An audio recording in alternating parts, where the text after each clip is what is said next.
Welcome to Andre's Insight, where clarity meets curiosity. Today, we're doing a deep dive into something, well, really fundamental, getting to know ourselves better. Yeah, how we handle our emotions, how we grow as people. Exactly. We've looked at some really interesting ideas around journaling, mindset, and we want to pull out the best bits for you. That's right. We'll explore how things like writing or even expressing yourself visually can kind of open a window into your inner world. Mm-hmm. And we'll also touch on that mental resilience, how to face challenges. Yeah, building that strength. Yeah. So practical tools, deeper understanding, that's the aim. Let's get into it. Okay, let's start with journaling. Seems simple, right? Pen, paper, Or keyboard. or keyboard, yeah. But the stuff we looked at suggests it's actually a pretty powerful key for self-awareness. It really is. It's like having this running conversation with yourself. A record you can actually look back on, see patterns. Totally. Think of it like mapping your own mind. When you write stuff down regularly, feelings, experiences, you start noticing things. Like triggers. Yeah, triggers, recurring thoughts, how you react in certain situations. It connects your conscious thoughts to, well, the deeper stuff. The subconscious mind. Exactly. And that's where you might find these limiting beliefs hiding out. Good. That's where it gets really interesting, isn't it? Identifying those assumptions we carry around. The ones that kind of shape our decisions without us even realizing it. Right. Journaling brings them out into the open and makes them tangible. Because you're writing them down. You can see them. Precisely. And once you see them, you can start questioning them. Where did this come from? Is it actually true? Is it helping me? Or holding me back. That act of getting it out of your head. Powerful. Definitely. And the benefits seem to ripple outwards. Stress reduction, for example, comes up a lot. Just getting those swirling thoughts down on paper, it feels lighter. It really does. And we even saw mentions of gratitude journaling, just noting down things you're thankful for. Yeah, that can make a difference. Apparently so. Shifting focus to the positive can genuinely improve your outlook, make stress feel less overwhelming. And what about managing difficult emotions? Well, journaling gives you that private space to process them. Writing about tough stuff helps your brain make sense of it, that cognitive processing thing. Wow, okay. It can improve emotional regulation, broaden your perspective, maybe even ease anxiety symptoms. You're giving your brain room to work. So it's an outlet, gives you a bit of distance, maybe some control. Exactly. But it's not just for the tough times. Right. Someone mentioned reflecting on your day, what lit you up, what drained you. Oh, I like that. Using it to guide your choices.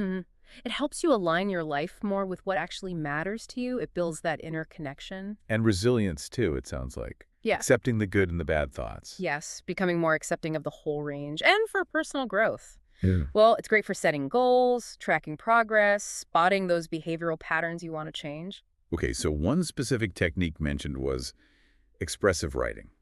How's that different? It's more focused. Shorter bursts of writing, usually about a specific problem or event you want to understand and move past. Okay. Targeted. Right. And interestingly, some research hints at potential immune system benefits, maybe linked to lowering stress. Wow. The key seems to be creating a narrative around the experience, making sense of it. That process helps work through trauma, reduce anxiety. So it's not like you have to do it every single day for hours. Not at all. Use it when you need it, like a mental first aid tool. I like that, a mental first aid kit. Yeah. And putting things into words is important. Unspoken, difficult experiences can be real stressors. Just carrying them around. Exactly. Articulating them helps the mind process, find meaning, can even improve sleep, working memory. Okay, so we get the why. What about the how? Any specific techniques? Oh, plenty. Free writing is a classic. Just write fast, no censoring, no editing. You're past the inner critic. Yep. Let the subconscious speak. Then there's something called a springboard. You pick a word related to your issue, write it vertically down the page, then start a sentence with each letter. Don't overthink it. Huh. Sounds like it could spark some unexpected connections. It often does. And if you're just staring at a blank page, sentence stems are great. Like prompts. Exactly. Today I felt. Or what I'm grateful for is just something to get you started. Simple, but effective. Or just asking yourself questions regularly. How am I feeling? What am I passionate about?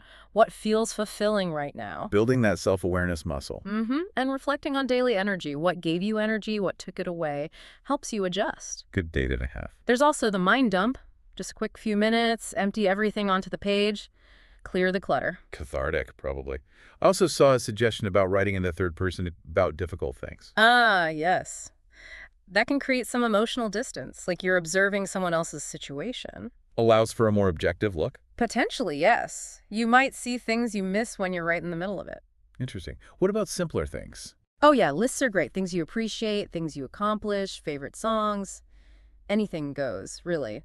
And making it a routine seems key. Consistency helps. End of the day, morning, lunch break. Find a time that works. Make it a habit. And don't worry about perfect writing. Absolutely not. It's about expression, not essays. It's private, remember. Be authentic. Okay, let's switch gears a bit. Art journaling. Yes, a fantastic extension of written journaling, but more visual, more creative. So using images, colors, textures alongside or instead of words. Exactly. It's a different way to tap into feelings, especially ones that are hard to put into words. It's a safe space to play, experiment, express things symbolically. The benefits sound similar: therapeutic outlet, stress reduction. But with that added layer of creative engagement, focusing on the act of creating can be really mindful, very present moment focused. Boost confidence too, maybe. Seeing something you created. Definitely. And it encourages experimentation, thinking outside the box, maybe even improving problem-solving skills in a different way. Tapping into a different part of the brain. You got it. Do you need to be like an amazing artist? Not at all. Start simple. Pencils, pens, maybe some basic watercolors or acrylics, whatever feels comfortable. Then maybe branch out. Markers, collage. Sure. Magazine clippings, fabric scraps, inks, pastels. Explore what appeals to you. The paper matters a bit, thicker for wet stuff. Right. And how its bound spiral lets it lay flat, which is handy. But really, there are no rules. Each page is a blank canvas. Literally. For thoughts, experiments, just expression. Start with tools you like. It's about the process. Process, not product. I like that. What about perfectionism?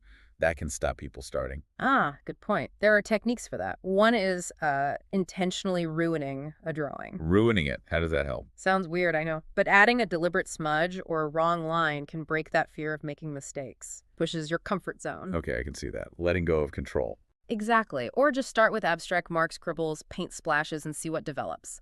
Less pressure than starting with a clear image in mind. Embracing the messiness. Which is part of creativity, right? True.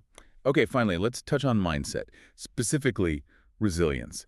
We looked at ideas often linked to Navy SEALs. Right. It boils down to mental toughness, that ability to push through adversity, to not give up. Pushing past perceived limits. Yeah, and reframing discomfort and fear, seeing them not as barriers, but almost as advantages, or at least signals for growth.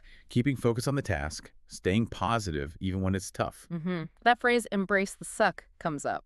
Yeah. Acknowledging the difficulty but pushing through anyway. It's about knowing it's temporary and you have the strength. Goal setting is huge too. Breaking big challenges down. Into smaller, manageable steps makes it feel less overwhelming. Visualization helps too, seeing success. Adapting quickly under pressure. Yeah. Making decisions. Vital. And this idea of reframing stress. Seeing it as enhancing performance, not just hindering it. Yeah, a powerful mental shift, using that energy to push through. And these aren't just for extreme situations, are they? Absolutely not. The principles apply everywhere. Setting goals, prioritizing, focusing. That builds resilience in everyday life. It's an ongoing practice, isn't it? Mental training, positive self-talk, goals, visualization. And often support from others, a team, a community. So bringing this all together. Yeah. What's the big picture for you, listening? Well, this deep dive really shows the value of looking inward, doesn't it? Journaling, art journaling, they're real tools for self-understanding. Yeah, not just navel-gazing. They actively help you figure things out. And then there's the mindset piece. Cultivating that resilience is so crucial for navigating, well, life. Ups and downs are inevitable. Right. So having that mental fortitude makes a huge difference. We've covered a lot. Structured writing, creative expression, mental toughness principles, lots of different approaches. Different paths to the same goal, really. Better self-awareness, better emotional management, more resilience. So think about how maybe just one of these could fit into your routine. Could it bring more clarity, help manage feelings, support your growth? What's one small step you could take today, maybe even right now, to explore that inner landscape just a little bit more?